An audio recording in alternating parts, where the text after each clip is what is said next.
ธานีก็คือVIP เขาเป็นตลกเลย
ยกที่หนึ่งก็หมดยกที่หนึ่ง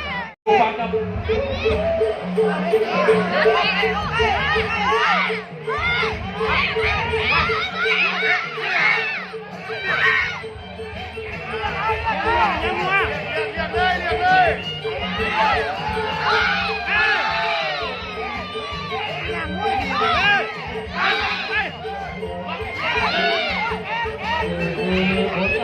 ยกโอ้แข็งแข็งแข็งแข็ง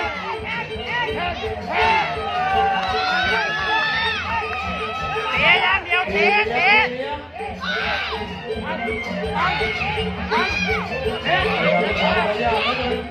ขวาแข็งขวา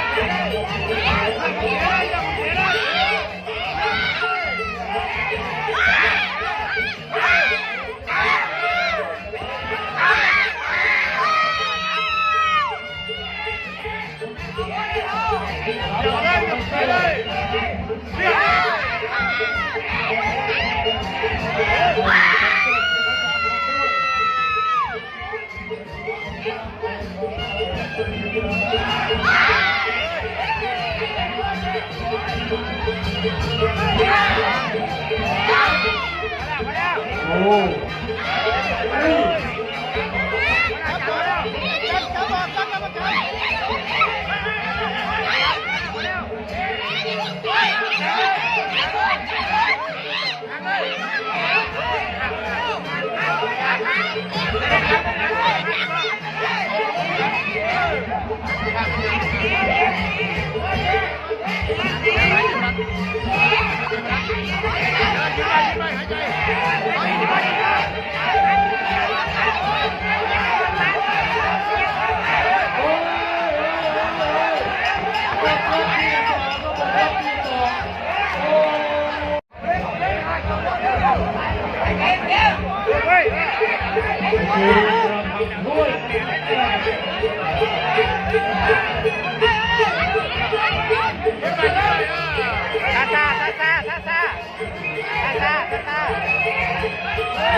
ยังว่า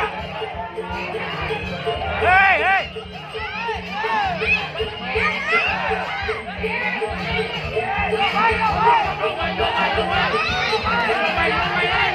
พอแล้ว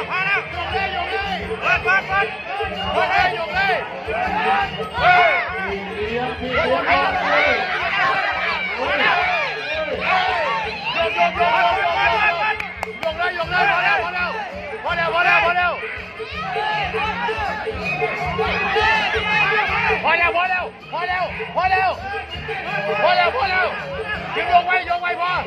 พอแล้วพอแล้วโยกพอแล้วพอแล้วพอแล้วพอแล้ว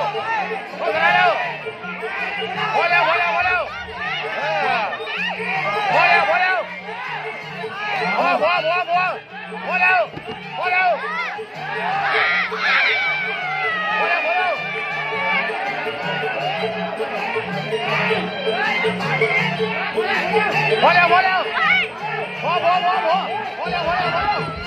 แล้วพอแล้ว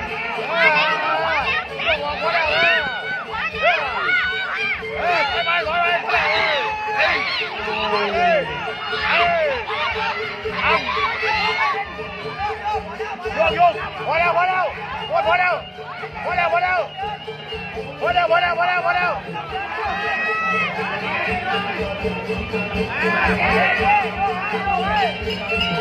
หมดยกหากหมดที่นี่เอารวบรวมคะแนนครับ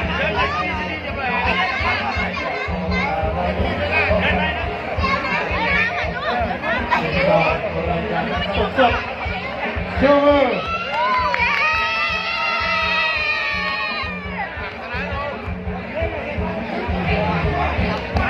ไปถ่ายรูปมารับทุนการศึกษาไปเลยนักเรียน